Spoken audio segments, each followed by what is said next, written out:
Hello, everybody. Thank you for joining me for today's session, day 30 of 40 Days of Praise. Gives me great pleasure to be here today, and I thank God for his mercy upon all of us.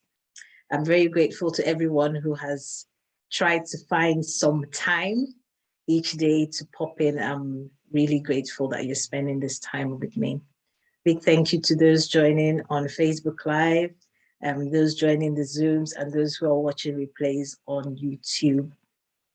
So yesterday I was talking about my national service, and today I am continuing with another short story, which is not related to my national service, is relating to my issues with beauty.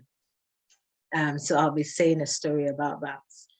And I don't know whether we're all aware of my birthday wish, which is to give a token to 40 widows and widowers, 40 orphans, and 40 rural ministers. And the criteria is that they are all indigent. So if you're wanting to be part of this, do give me a shout out. You can also contact a number on WhatsApp. The number is 07444 727 855. Someone's saying she's not aware. Well, I'm sure after this meeting, you are now aware. Actually, people have actually even started sending in donations, both in Naira and in pounds. I'm yet to receive donations in dollars, but I'm sure it's coming. I'm very hopeful that the people in the US are doing well as well.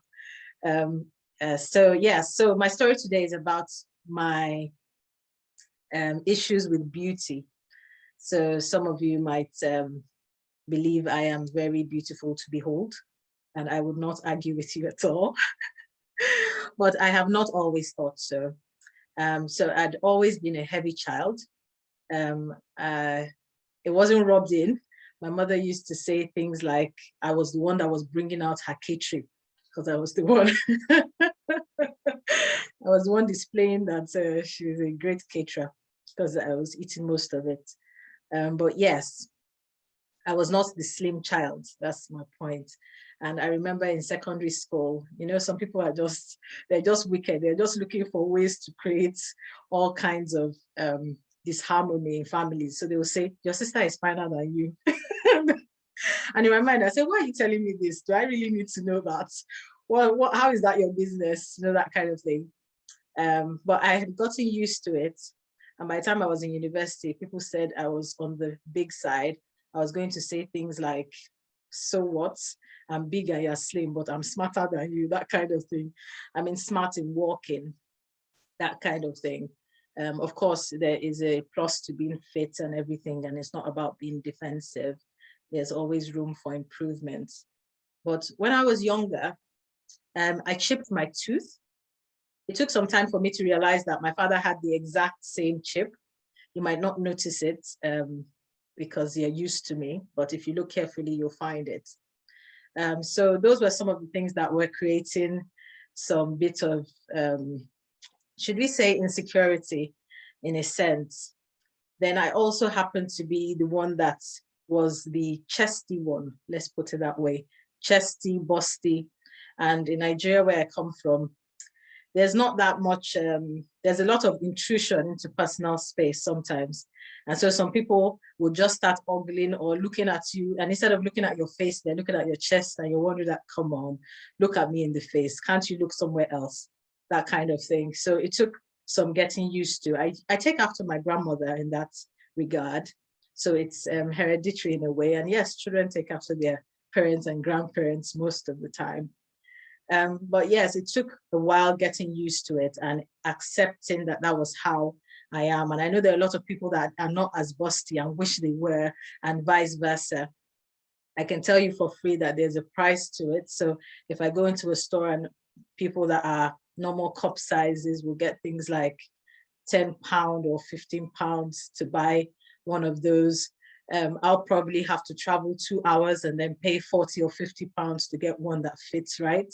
So yeah, there's a price for the weight of glory, as I'll put it. But yes, that's just one of those things I'm talking about. I tell people that the most beautiful thing a woman can wear is her smile and having a beautiful heart.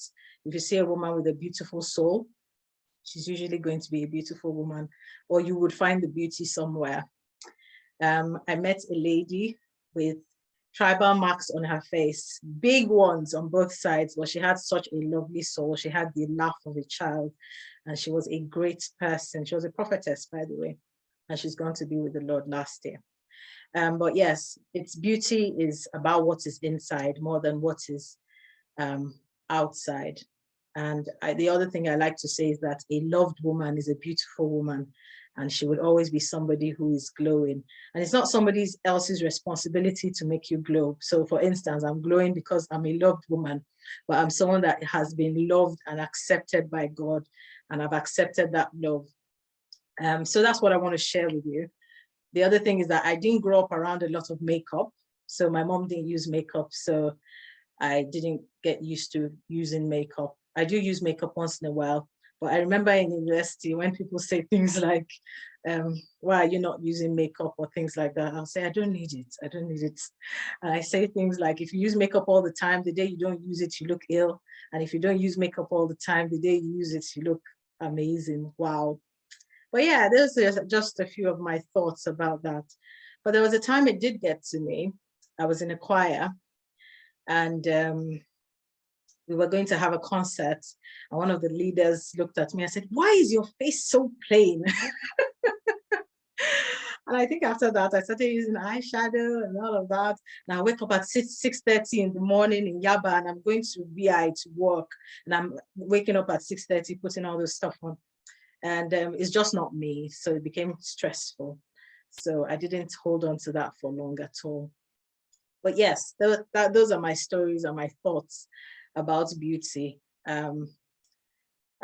I believe beauty is a gift like intelligence, and we should be grateful for every gift we have, and we should use it to the glory of God. So that is my story today. I'm sure some of you know me a little better now. Okay, so I think I've said all I want to say about that. Oh, the other thing is that makeup doesn't cover heartbreaks. I remember I had a nasty heartbreak, and I decided, okay, let me not come and die. Let me go and do my hair. So someone saw me after I'd done my hair, and then the person said, oh, your hair is so beautiful. And then the next thing the person said was, what is wrong with you? So no, beauty and makeup doesn't hide what is in the heart.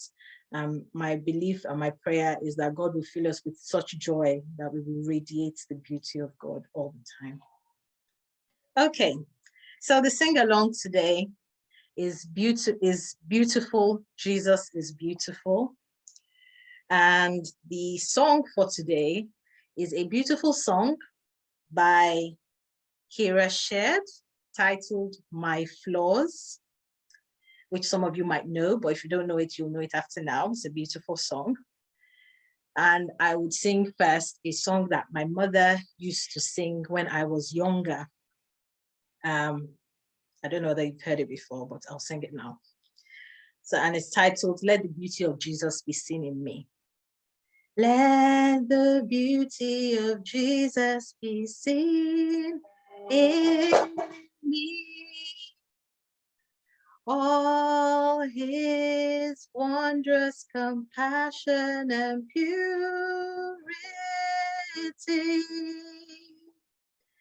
O thou Spirit divine, all my nature refine, till the beauty of Jesus be seen in me. Let the beauty of Jesus be seen in me. All his wondrous compassion and purity. O thou Spirit divine, all my nature refine, till the beauty of Jesus be seen in me. And okay, I would just sing a verse of Kira Shared's song. And the chorus. And then we'll sing beautiful, beautiful. Jesus is beautiful. Jesus makes beautiful things of my life, carefully touching me, causing my heart to sing that Jesus makes beautiful things in my life. Okay, but I'll start with Flaws by Kara Shed. Sometimes I talk a little too much, don't listen enough. Sometimes it's way too easy for me to be myself, but sometimes I hate the way I look in the mirror. But one look from you, I know my flaws. You love my flaws.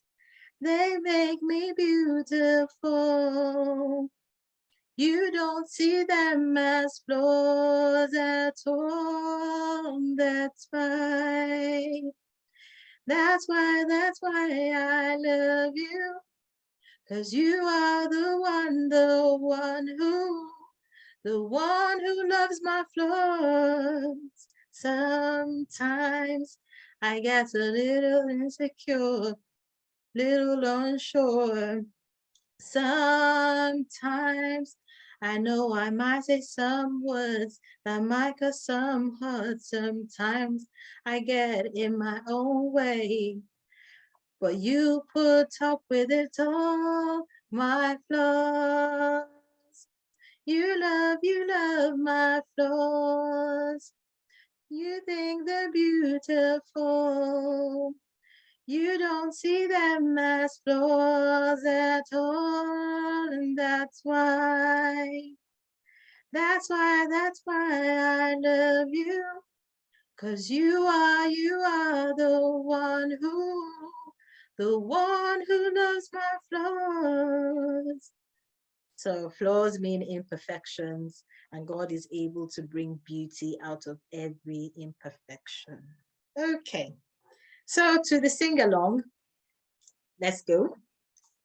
Beautiful, beautiful, Jesus is beautiful, and Jesus makes beautiful things of my life.